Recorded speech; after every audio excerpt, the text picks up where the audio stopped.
A very good day to Dr. Tahmina. Today, we will present our reflections on applied financial planning.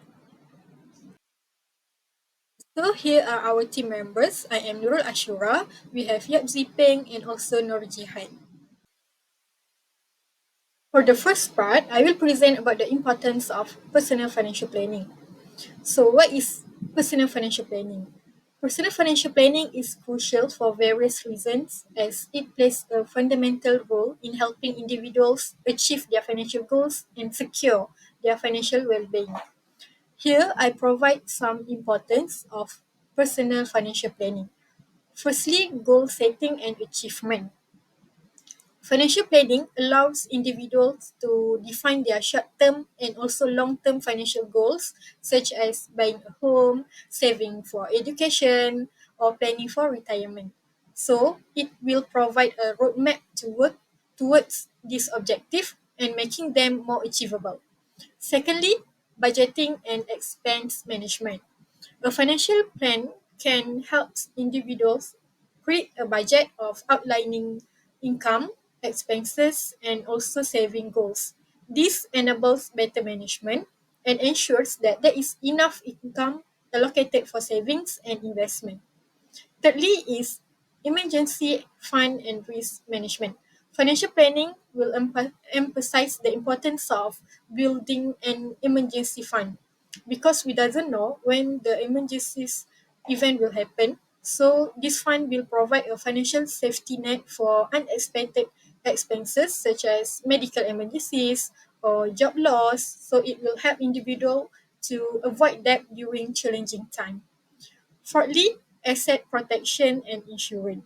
Financial planning include evaluating the need for insurance coverage to protect against unforeseen events. So this may include life insurance, health insurance, property insurance, and the other form of coverage that can safeguard our assets and money. So here I also provide a figure that shows the data of household debt in Malaysia that keep increasing year by year. So what I can say about this figure and data, the sustained increase in household debt can have several implications.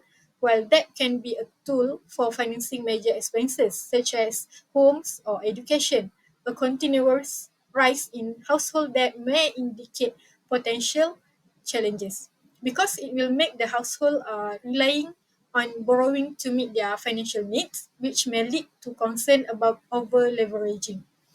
So, high levels of household debt could pose risks to financial stability and economic well-being if not managed efficiently. Hi everyone, my name is Ziping. In this video, I'm going to talk about the importance of financial planning from real-life events. As we all know, the COVID-19 pandemic has had significant impact on the Malaysian economy. According to BNM, it was the most serious shock faced by the Malaysian economy since the Asian financial crisis. In terms of economic growth, the impacts from the crisis have been severe. The Malaysian economy contracted by 17.1% in 2020 due to the impacts of the movement control order or lockdown. The COVID-19 crisis has also deeply affected the Malaysian labour market. Job losses and reduction in working hours implemented by employers as cost-cutting measures were observed at almost all industries. As reported by the Department of Statistics Malaysia, the unemployment rate in Malaysia increased to 4.5% in 2020 from the 3.3% reported in 2019. Due to the challenges posed by the pandemic, the Malaysian government had to borrow a huge amount of money to deal with economic issues. As a result, the overall debt of the federal government increased, affecting the country's public finance. Because there were worries about the debt being too high compared to the GDP, the government decided to set a limit on how much debt they could have, capping it at 65% of the GDP. As of August 2023, the actual debt was slightly below this limit at 59.9% of the GDP. For now, the total government debt amount to 1.15 trillion ringgit, making up 62% of the country's GDP. I believe that many people have been affected, especially in terms of finance. Some people have unstable income due to losing their jobs, while some people are infected and face very burdensome medical expenses. Due to the pandemic, it has become very clear how important it is for Malaysians to plan their finance. In times of crisis like this, the importance of financial literacy becomes apparent as it empowers individuals to make rational and responsible decisions regarding their money matters. The pandemic has forced people to recognize financial awareness as an essential survival skill, urging them to build emergency funds to weather unforeseen hardship. However, the 2020 Ringgit Plus Malaysian Financial Literacy Survey reveals concerning financial habits, with a big portion of respondents still spending beyond their means and lacking awareness of available debt restructuring plans. This survey emphasized that being responsible with money is extremely important, especially because we can't predict when the next crisis might happen. From my point of view, the pandemic was stressing that having a financial buffer through proactive financial planning is important to not only surviving but thriving during prolonged economic challenge. Financial planning, including budgeting, saving, and investment strategy, should be prioritized in everyday life and for long-term financial security to manage uncertainty effectively. As the economy recovers, all of us should take the finance more seriously, recognizing the importance of being prepared for future uncertainty through the prudent financial planning. Moving on, I had read another news article regarding the withdrawal from the EPF in Malaysia, particularly through programs like iRestali, iSina, and iCitra.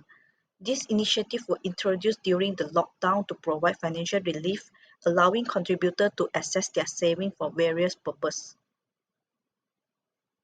However, the EPF estimates that the withdrawal made by the contributor during the pandemic could potentially result in a need for them to work an additional 4 to 6 years to rebuild their savings for retirement.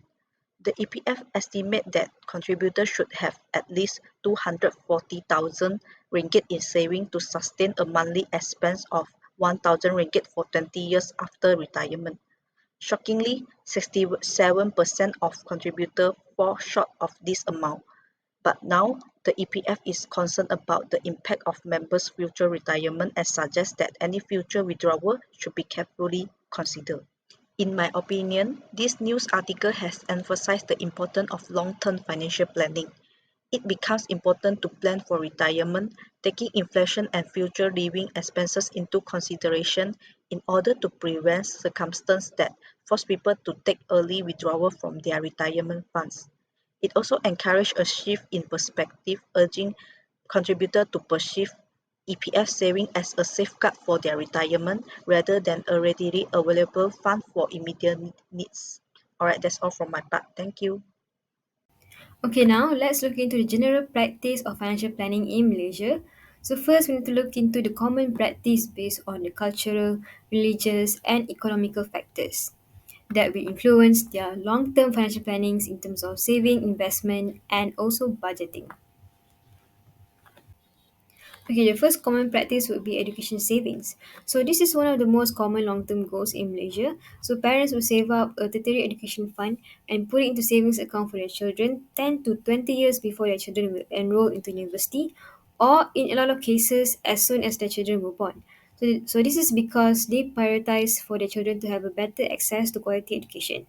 So this will also ensure the children to have a better kickstart into their career without worrying about students' loan. Hence, more financial independence when entering adulthood. Okay, next, Malaysians recognize the importance of financial planning for retirement. So around 25 to 30 years of retirement planning allows individuals to maintain their desired lifestyle to ensure financial independence during their golden years. So this can be seen in the practice where Malaysians, as soon as they start their career, a sum of their salary will put into the compulsory pension scheme or EPF. Next, many Malaysians do practice the savings of for their pilgrimage in Tabung Haji to align with their religious obligations.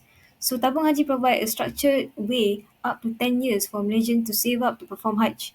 So this shows the importance of religious belief devotees can influence the long-term financial planning. Next, many older generations will adopt a ownership long-term investment strategy by holding onto property as it is considered a secure long-term investment. Especially landed houses around Kuala Lumpur and Putrajaya can be seen increasing rapidly within 5 to 10 years. So the prices can double in a few years within that city.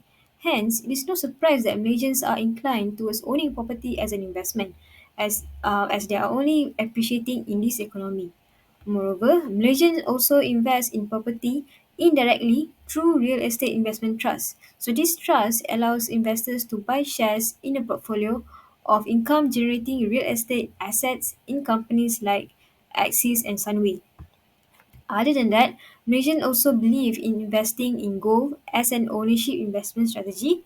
It is a common practice historically and it is mainly contribute to a long-term wealth accumulation for generations in a family. Children as young as 2 years old will be given gold jewelry. Okay, lastly, effective budgeting is essential for managing debt in Malaysian households. Older generations usually have a conservative financial principles like maintaining very minimal debt and great allocations of funds for their loan repayment in their monthly budget. While younger individuals are usually with high levels of debt from credit cards, mortgage and car loans and personal loans, leading to bankruptcies. So, by allocating specific funds for the debt repayment in their budget, these new generations can learn towards becoming debt free. Okay, lastly, effective budgeting is essential for managing debt in Malaysian households. Older generations usually have a conservative financial principles like maintaining very minimal debt and great allocations of funds for their loan repayment in their monthly budget. While younger individuals are usually with high levels of debt. Moving on to the last part, conclusion. Financial planning is like navigation. If you know where you are and where you want to go, navigation isn't such a great problem. It's when you doesn't know the 2 point that it's difficult. In conclusion, personal financial planning is essential for numerous reasons as it serves as a roadmap to financial success and security. Through careful planning, individuals can set and achieve their financial goals, manage their expenses effectively, and build a foundation for a stable and prosperous future. Financial planning helps avoid potential pitfalls such as excessive debt, inadequate savings, and missed investment opportunities. It also provides a structured approach to budgeting, ensuring that income is allocated wisely to cover their expenses, save for emergencies, and invest for the long term. In addition, personal financial planning is crucial for retirement readiness, tax efficiency, and also real estate planning. And having a well throughout financial planning contribute to have a peace of mind, reduce stress, and empower individuals to make informed their financial decisions and enhancing their overall quality of life. And it will have a proactive and empowering tool that enables individuals to take control of their financial destiny. That's all from us. Thank you. And here are our references.